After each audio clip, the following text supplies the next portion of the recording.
નમસ્કાર વિદ્યાર્થી મિત્રો, આજે હું છું તાશ્કેન્ટ ફાર્માસ્યુટિકલ ઇન્સ્ટિટ્યૂટ જે તાશ્કેન્ટની અંદર આવેલી છે. એની આપણે હોસ્ટેલની વિઝિટ કરીશું. તો મારી પાછળ તમે જોઈ શકો છો આખો ગેટ હોસ્ટેલ છે. આની પાછળ બોયઝ હોસ્ટેલ અને ગર્લ્સ હોસ્ટેલ બંને સેપરેટ છે.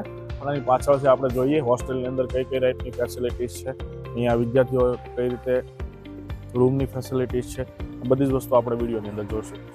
હોસ્ટેલની અંદર એન્ટ્રી લેતા જ આ સાઈડ કિચન છે. અહીંયા બધી જ વસ્તુ રસોઈને એવું બનતું હોય છે. કુક અંદર રસોઈ બનાવે છે ત્યારે આપણે તેની બી વિઝિટ કરીશું. આ કિચન છે, અહીંયા રસોઈ બનતી હોય છે. બધા વિદ્યાર્થીઓને હોસ્ટેલની અંદર જ રસોઈ આપવામાં આવે છે. કે મતલબમાં ઘણી વાર કેવું હોય, હોસ્ટેલ આ જગ્યાએ હોય અને મેસ બીજી જગ્યાએ હોય છે, તો વિદ્યાર્થીઓને જમવા માટે ટ્રાવેલિંગ કરવું પડતું હોય છે. પણ અહીંયા આ હોસ્ટેલની અંદર ખાસ વ્યવસ્થા એ છે કે કિચન પણ અહીંયા છે, નીચે અંદર મેસ છે, એટલે વિद्यार्थियों ने અહીંયા તમારે જમવાનું બધી વ્યवस्था મળતી હોય છે.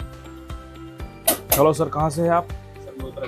अच्छा, उत्तराखंड से ही. ये उत्तराखंड से ही है जो इंडियन कुक है और इंडियन जो भी अपने वेजिटेरियन फूड चाहिए, जिनको नॉन वेज चाहिए, तो दोनों टाइप का यहाँ पे फूड बनता है. अच्छा, ये मेरे को ये सर बताइए कि अपना मैच 7 दिन चलता है क्या? अच्छा, मेनू पहले से फिक्स होता है? अच्छा, तो मतलब વિદ્યાર્થીઓને પહેલાં સૌપ્રથમ તો પૂછવામાં આવે છે. અહીંયા બધા જ્યારે વિદ્યાર્થીઓ રહેતા હોય ત્યારે જે રીતે મેનુ ડિસાઇડ થતું હોય, સિઝન વાઇઝ જે બી સબ્જી અવેલેબલ હોય એ ટાઈપની બધી વ્યવસ્થા થતી હોય અને ત્યારબાદ મેનુ ડિસાઇડ થાય અને મેનુના આધારે આખું વીકનું શેડ્યુલ થતું હોય. શું છે ટાઈમિંગ લખેલું છે? બ્રેકફાસ્ટ 7:30 થી 9, લંચ 1 થી 3:30, ડિનર 7:30 થી 9. સન્ડે પણ ચાલુ હોય છે બ્રંચ અને ડિનર.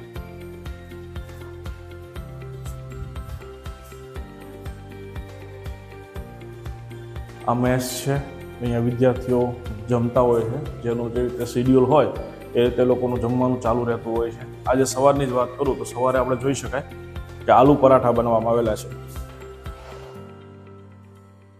આલુ પરાઠા બનાવવામાં આવ્યા છે. સેમ ઇન્ડિયન ટેસ્ટ તમને મળી રહેશે. સાથે સાથે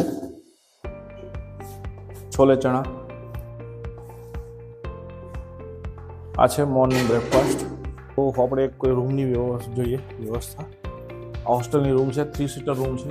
અહીંયા 2 સીટર અવેલેબલ છે, 3 સીટર અવેલેબલ છે, 4 સીટર રૂમ પણ અવેલેબલ છે. અકોર્ડિંગ ટુ કેપેસિટી એના ચાર્જ ડિફરન્ટ હોય છે. પણ હા, બધી જ ઓપ્શન અહીંયા અવેલેબલ છે. રૂમની અંદર વાત કરીએ ખાસ તો તમને બેડ આપવામાં આવે છે, મેટ્રેસ, પિલો, આ બધી જ વસ્તુ આપવામાં આવે. દરેક વિદ્યાર્થીને ચાર્જિંગ પ્લગ આપવામાં આવે છે, પર્સનલ ચાર્જિંગ પ્લગ હોય. સાથે સાથે પોતાનો સામાન રાખી શકે એના માટે અલમારી પણ આપવામાં આવે છે. 3 ફ્લોર છે. 3 ફ્લોરની અંદર આ બોયઝ હોસ્ટેલ છે. પાછળ તમે જોઈ શકો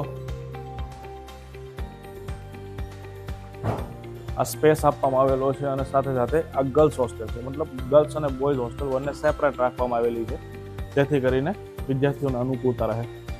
સૌ પ્રથમ વાત કરી, ઘણા બધા વિદ્યાર્થી વાલી મિત્રોના મેઇન પ્રશ્ન હોય જ્યારે છોકરીને વિદેશમાં મોકલવાની હોય અને ગર્લ્સ હોસ્ટેલની ખાસ વાત કરવામાં આવે. Boys are not permanent inside the girls block. મતલબ અહીંયા કોઈ પણ બોયઝને અલાઉડ નથી. અત્યારે વિડીયો શૂટિંગ કરવા માટે સ્પેશિયલી આપણે પરમિશન લઈ અને જઈએ, બાકી તો કોઈ પણ બોયઝ અલાઉડ હોતું નથી આમાં.